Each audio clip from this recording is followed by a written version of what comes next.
ನಾಳೆ ರಾಷ್ಟ್ರೀಯ ಮಟ್ಟದ ಒಂದು ಸಮ್ಮೇಳನವನ್ನು ನಾವು ಆಯೋಜನೆ ಮಾಡ್ತಾ ಇದ್ದೀವಿ. ವಿಕಸಿತ ಭಾರತ ಸುಸ್ಥಿರ ಅಭಿವೃದ್ಧಿಗೆ ಬಹುಶಿಸ್ತಿಯ ವಿಧಾನ ಅನ್ನುವಂಥ ವಿಷಯವನ್ನು ಕುರಿತು ರಾಷ್ಟ್ರೀಯ ಒಂದು ಸಮ್ಮೇಳನವನ್ನು ನಾವು ಆಯೋಜನೆ ಮಾಡ್ತಾ ಇದ್ದೀವಿ. ಸೊ ನಮ್ಮ ಸಂಸ್ಥೆಯ ಘನ ಅಧ್ಯಕ್ಷರಾಗಿರುವಂಥ ದಾಕ್ಷಾಯಣಿ ತಾಯಿಯವರ ಒಂದು ಆಶೀರ್ವಾದದಿಂದ, ದೊಡ್ಡ ಪಾಪ ಅವರ ಆಶೀರ್ವಾದದಿಂದ ಮತ್ತು ನಮ್ಮ ಸಂಸ್ಥೆಯ ಕಾರ್ಯದರ್ಶಿಗಳಾಗಿರುವಂತಹ ಶ್ರೀ ಬಸವ ದೇಶಮುಖ ಅವರ ಒಂದು ಸಹಯೋಗದಿಂದ ಈ ಒಂದು ರಾಷ್ಟ್ರೀಯ ಮಟ್ಟದ ಸಮ್ಮೇಳನವನ್ನು ನಾವಿಲ್ಲಿ ಆಯೋಜನೆ ಮಾಡ್ತಾ ಇದ್ದೀವಿ. ಸೊ ಈ ಒಂದು ಸಮ್ಮೇಳನವು ನಮ್ಮ ಮಹಾವಿದ್ಯಾಲಯ ಮತ್ತು ಭಾರತೀಯ ಆರ್ಥಿಕ ಸಂಘದ ಸಹಯೋಗದೊಂದಿಗೆ ಇದು ಒಂದು ನಡೀತಾ ಇದೆ. ಸೊ ಈ ಒಂದು ಕಾರ್ಯಕ್ರಮಕ್ಕೆ ನಮ್ಮ ಸಂಘದ ಕಾರ್ಯದರ್ಶಿಗಳಾಗಿರುವಂತಹ ಬಸವರಾಜ್ ದೇಶಮುಖ ಅವರು ಉದ್ಘಾಟಕರಾಗಿ ಆಗಮಿಸ್ತಾ ಇದ್ದಾರೆ. ಅದೇ ರೀತಿಯಾಗಿ ಭಾರತೀಯ ಆರ್ಥಿಕ ಸಂಘದ ಒಂದು ಕಾರ್ಯದರ್ಶಿಗಳಾಗಿರುವಂತಹ ಶ್ರೀ ಅನಿಲ್ ಕುಮಾರ್ ಠಾಕೂರ್ ಸರ್ ಅವರು ಬರ್ತಾ ಇದ್ದಾರೆ. ಅದೇ ರೀತಿಯಾಗಿ ಮುಖ್ಯ ಅತಿಥಿಗಳಾಗಿ ಸೆಂಟ್ರಲ್ ಯೂನಿವರ್ಸಿಟಿಯ ರಿಜಿಸ್ಟ್ರಾರ್ ಆಗಿರುವಂಥ RR ಬಿರದರ್ ಅವರು ಬರ್ತಾ ಇದ್ದಾರೆ. ಅದೇ ರೀತಿಯಾಗಿ ಈ ಒಂದು ಸಮ್ಮೇಳನಕ್ಕೆ ಮುಖ್ಯ ಭಾಷಣಕಾರರಾಗಿ ಕೇಂದ್ರೀಯ ವಿಶ್ವವಿದ್ಯಾಲಯ ಹೈದರಾಬಾದ್ನಿಂದ ಡಾಕ್ಟರ್ ಕೃಷ್ಣಾರೆಡ್ಡಿ ಸರ್ ಅವರು ಬರ್ತಾ ಇದ್ದಾರೆ. ಅದೇ ರೀತಿಯಾಗಿ ಹುಬ್ಬಳ್ಳಿಯ KLE ಟೆಕ್ ವಿಶ್ವವಿದ್ಯಾಲಯದ ಪ್ರಾಧ್ಯಾಪಕರಾಗಿರುವಂಥ ಡಾಕ್ಟರ್ ಕರಿಬಸಪ್ಪ KG ಅವರು ಈ ಆರ್ಟಿಫಿಷಿಯಲ್ ಇಂಟೆಲಿಜೆನ್ಸ್ ವಿಷಯದ ಮೇಲೆ ಮಾತನಾಡಲಿಕ್ಕೆ ಆಗಮಿಸ್ತಾ ಇದ್ದಾರೆ. ಈ ರೀತಿ ಅನೇಕ ಗಣ್ಯರು ರಾಷ್ಟ್ರ ಮಟ್ಟದಿಂದ ಈ ಒಂದು ಸಮ್ಮೇಳನದಲ್ಲಿ ಭಾಗವಹಿಸ್ತಾ ಇದ್ದಾರೆ. ಸೊ ಈ ಒಂದು ಸಮ್ಮೇಳನಕ್ಕೆ ನಾವು ಪೇಪರ್ಗಳನ್ನು ಕಾಲ್ ಮಾಡಿದ್ದೀವಿ. ಸುಮಾರು 60 ಜನ ಪೇಪರ್ಗಳನ್ನು ಈ ಒಂದು ಸಮ್ಮೇಳನಕ್ಕೆ ಕಳಿಸಿದ್ದಾರೆ. ಅವರು ರಿಸರ್ಚ್ ಬೇಸ್ಡ್ ಆರ್ಟಿಕಲ್ಗಳಿದ್ದಾವೆ. ಸೊ ಆ ಒಂದು 60 ಜನ ತಮ್ಮ ಪೇಪರ್ಗಳನ್ನು ಆ ಒಂದು ಸಮ್ಮೇಳನದಲ್ಲಿ ಪ್ರೆಸೆಂಟ್ ಮಾಡೋರಿದ್ದಾರೆ. ಸೊ ಈ ಸಮ್ಮೇಳನವನ್ನು ಆಯೋಜನೆ ಮಾಡುವಂಥ ಮುಖ್ಯ ಉದ್ದೇಶ ಭಾರತವು ಒಂದು ವಿಕಸಿತ ರಾಷ್ಟ್ರವಾಗಿ ನಿರ್ಮಾಣವಾಗಬೇಕು. 2047 ಹೊತ್ತಿಗೆ ಒಂದು ಡೆವಲಪ್ಡ್ ಕಂಟ್ರಿ ಆಗಿ ನಿಲ್ಲುವಂತಹ ಒಂದು ಕುರಿತು ಏನು 1947ರಲ್ಲಿ ಸ್ವಾತಂತ್ರ್ಯವನ್ನು ಸಿಕ್ತು. ಅದೇ ರೀತಿಯಾಗಿ 2047ಕ್ಕೆ 100 ವರ್ಷದ ಅವಧಿಯಲ್ಲಿ ಅಭಿವೃದ್ಧಿ ಹೊಂದಿದಂಥ ರಾಷ್ಟ್ರ ಆಗುವುದಕ್ಕೆ ಹಲವು ಆಯಾಮಗಳು ಯಾವ ರೀತಿಯಾಗಿ ಇರಬೇಕು ಅನ್ನೋದ್ರ ಬಗ್ಗೆ ಚರ್ಚೆ ವಿವಿಧ ವಿಷಯ ತಜ್ಞರಿಂದ ನಡೆಯಲಿದೆ.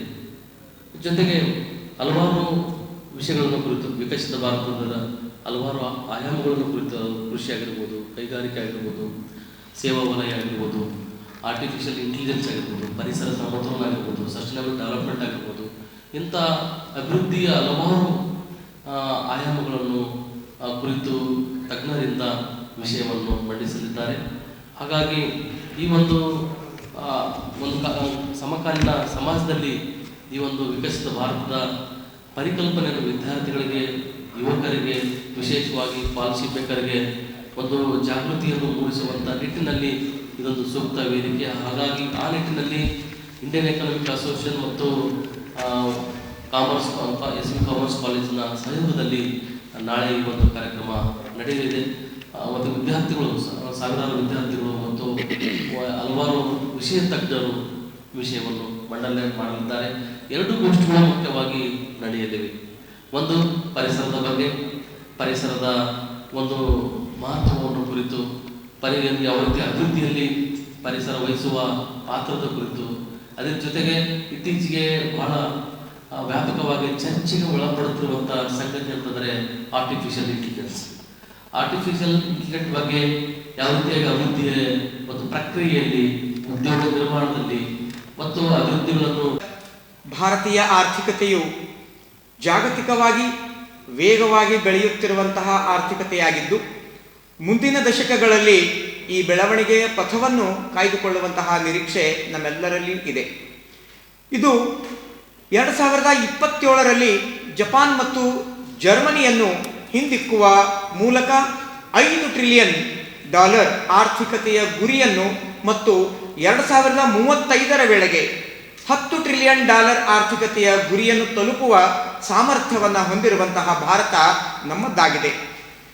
ಇದರಲ್ಲಿ ವಿಶೇಷವಾದಂತಹ ಅಂಶಗಳನ್ನು ಗಮನಿಸುವುದೇನೆಂದರೆ, ಭಾರತದಲ್ಲಿಯ ಜನರ ಜೀವಿತಾವಧಿ, ಆದಾಯ ಮಟ್ಟಗಳು, ಸಾಕ್ಷರತೆಯ ದರಗಳು, ಶಿಕ್ಷಣ ಮತ್ತು ಜೀವನ ಮಟ್ಟದಲ್ಲಿನ ಹೆಚ್ಚಳ ಸೇರಿದಂತೆ ವಿವಿಧ ಸಾಮಾಜಿಕ ಆರ್ಥಿಕ ಸೂಚಕಗಳಲ್ಲಿ ಗಮನಾರ್ಹವಾದಂತಹ ಸುಧಾರಣೆಗಳನ್ನು ಸಹ ಗಮನಿಸಲಾಗಿದೆ. ದೇಶೀಯವಾಗಿ ಮತ್ತು ಅಂತಾರಾಷ್ಟ್ರೀಯವಾಗಿ ಡಿಜಿಟಲೀಕರಣವನ್ನು ಮುನ್ನಡೆಸುವಲ್ಲಿ ಭಾರತೀಯ IT ಕ್ಷೇತ್ರದ ಕೊಡುಗೆ ಪ್ರಮುಖವಾಗಿದೆ. ಇವತ್ತಿನ ದಿನಮಾನದಲ್ಲಿ ನೋಡುವುದಾದರೆ ಈ IT ಕ್ಷೇತ್ರದಲ್ಲಿ ಭಾರತ ಪ್ರಪಂಚದಲ್ಲಿ 3ನೇ ಸ್ಥಾನದಲ್ಲಿ ಇರುವುದನ್ನು ತಮಗೆಲ್ಲರಿಗೂ ಕೂಡ ಗೊತ್ತಿರುವಂತಹ ವಿಷಯ. ಮತ್ತೆ ಕೃತಕ ಬುದ್ಧಿಮತ್ತೆ ಮತ್ತು ರೋಬೋಟಿಕ್ಸ್ಗಳಲ್ಲಿನ ಪ್ರಗತಿಗಳು, ಉತ್ಪಾದನಾ ಮಾರ್ಗಗಳು, ಸೇವಾ ವಿತರಣೆ ಮತ್ತು ಜೀವನ